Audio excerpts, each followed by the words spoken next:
biashara, unataka kujua macho yako yamefungwa. Upo kwenye kazi, unataka kujua macho yako yamefungwa. Sikiliza, macho yako yakifungwa kwenye mahali ambapo Bwana amekuweka, dalili ya kwanza ambayo ndio dalili kuu kuliko nyingine zote, na hiyo ndio nataka niseme leo, utaanza kuona mabaya na sio mema.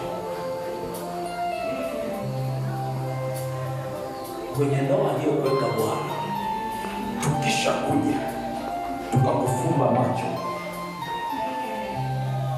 vitu utakavyoanza kuviona, tunaweza sawa, sio vile vilivyokuvuta ukaolewa. Utaanza kuona vitu ambavyo unataka kukusapoti kutoka. Nasema hivi, ndoa aliyokupa Bwana, ukitaka kujua macho yako yamefungwa kwenye hiyo ndoa, dalili kuu, ishara kuu ya kwamba nimefungwa macho sasa, utaanza kuona mema, utaanza kuona mabaya kwenye hiyo ndoa ambayo uliingia kwa akili zako timamu.